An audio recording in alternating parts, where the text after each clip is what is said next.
Your Royal Highness, just if you would, put the recent months aside and explain what you see as the vision for the kingdom in this context of a sustainable future and this transformation of the energy sector. Well, first of all, I'm grateful for this opportunity. I certainly had a challenging 9 months.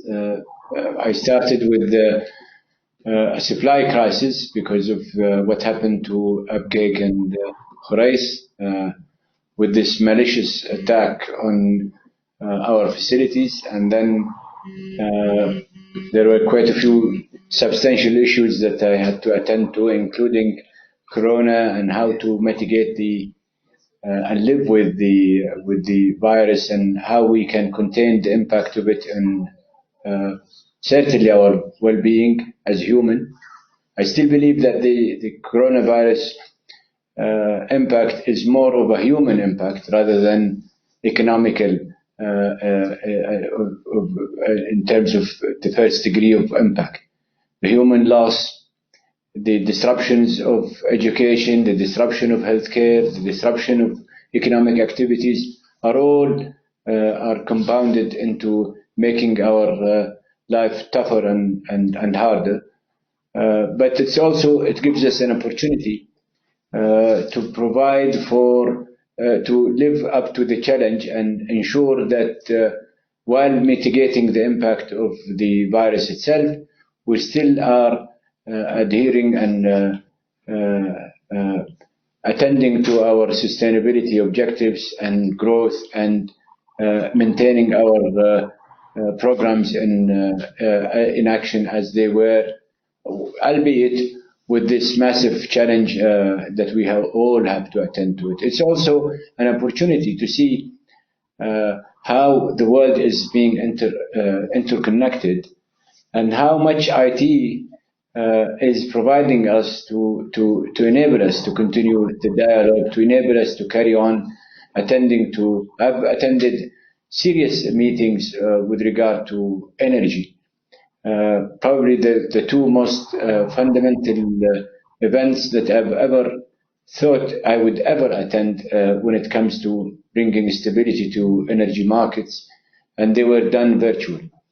And that tells you a lot about how the transformation that had happened over the last few years, decades, and how much it is providing us with these abilities that were and enablers that were not in existence even a decade or two ago.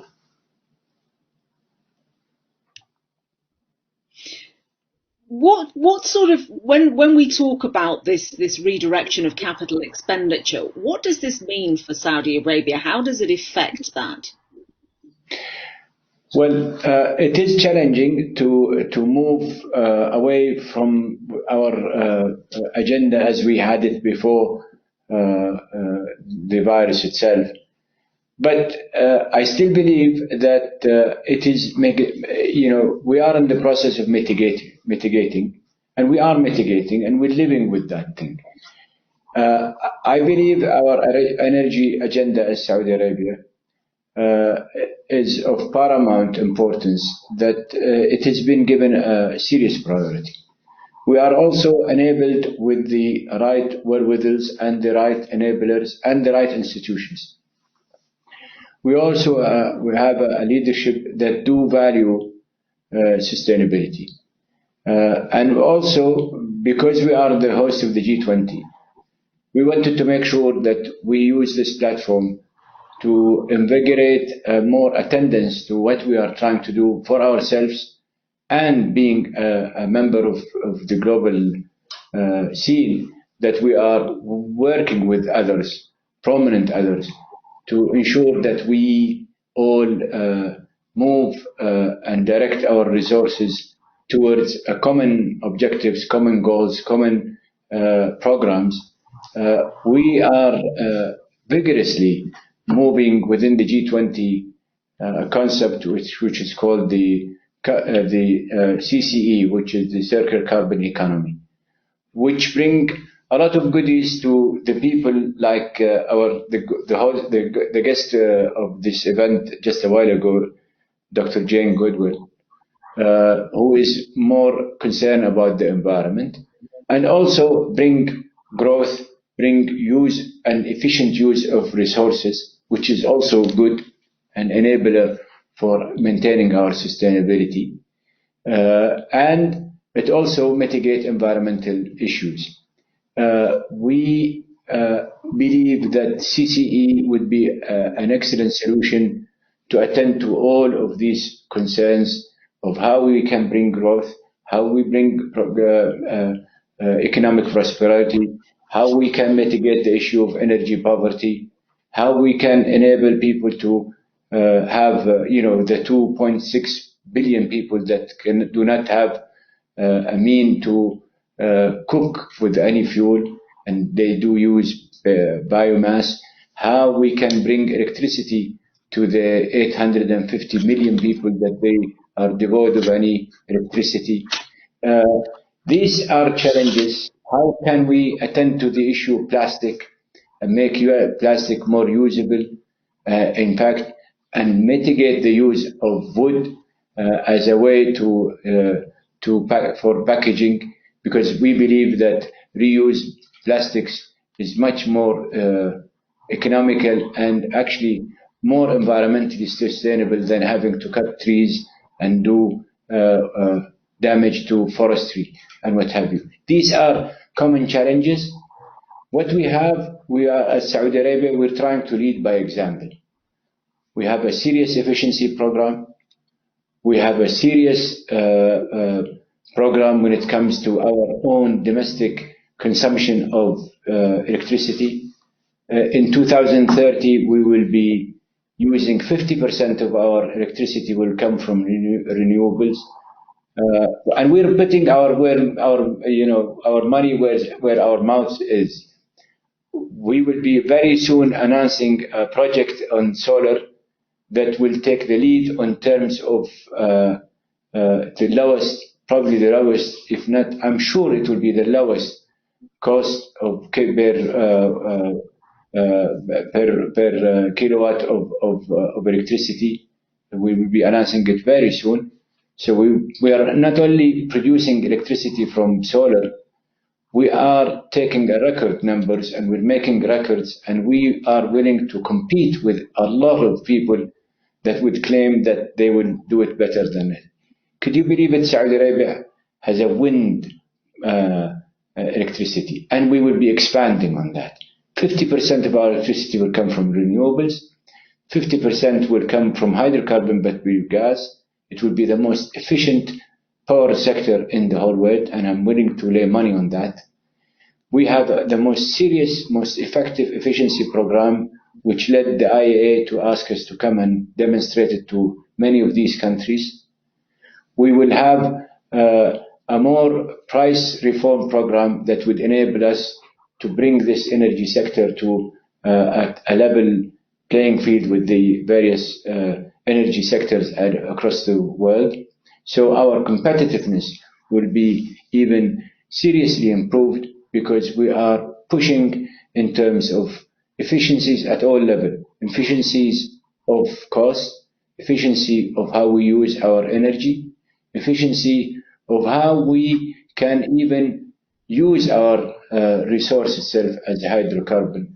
Again, we have a record to show to the world that we can compete with any oil company in the world in terms of what we do with our methane and how we are sequestering methane and making it into a good use. And I think two of our panelists would be able to share a few. But these are few things that, by the way, with regard to the G20, we have two serious initiatives. One, which has to do with mitigation, which is increasing greenery and forestry in the world, and we would be the first to commit ourselves to.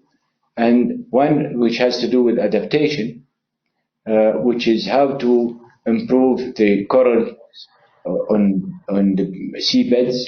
And again, we will be the first to commit ourselves to. It just so happened that these two programs correlate well with what I was saying, the CCE, which is the carbon sequestration,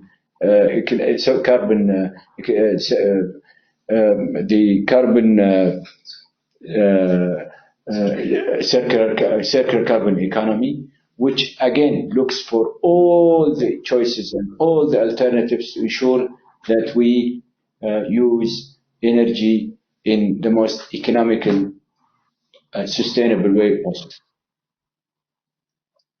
Thank you very much indeed. Let's broaden out the discussion then and invite our other two speakers to join us. We have Mr. Mukesh Ambani, who is the Chairman and Managing Director of Reliance Industries, joining us. Now, Reliance is interesting, very interesting in this context because, of course, in of itself, it is a diversified company. It is India's largest private sector enterprise. And as I said, Mr. Ambani is the Chairman and Managing Director of Reliance Industries. We also have Mr. Patrick Poyani, who is the Chairman and Chief Executive Officer of Total SA in France. Patrick, if I may, I'd like to start with you and ask you about the right. We're running out of time, so I'd like to come back to Your Royal Highness and ask this. You've touched on it before, but this backdrop of COVID-19, what does it do you think, to oil companies' ambitions to move ahead in this direction? What does it do to, has it jump-started the process, or will it act as a drag, do you think, Your Royal Highness?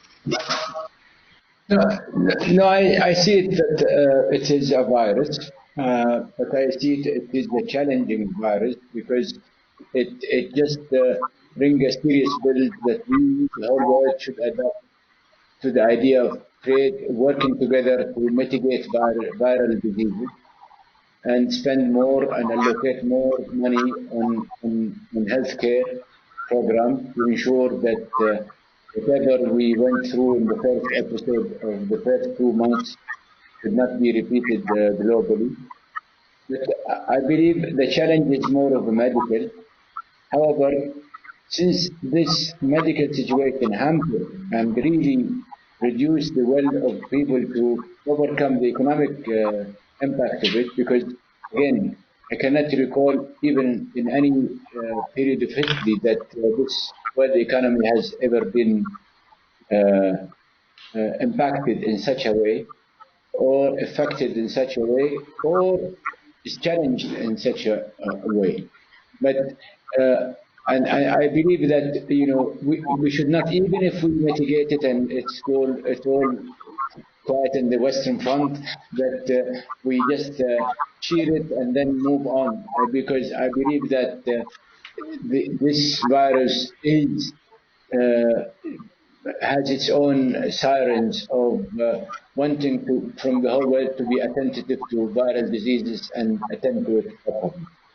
Be it as it may, I guess that what this situation also created as a challenge, additional challenge, is that people need not to take things for granted, and people need to be careful about the trajectory of the future in case if they get to be misled by the existing of today's number and how they see these trajectories.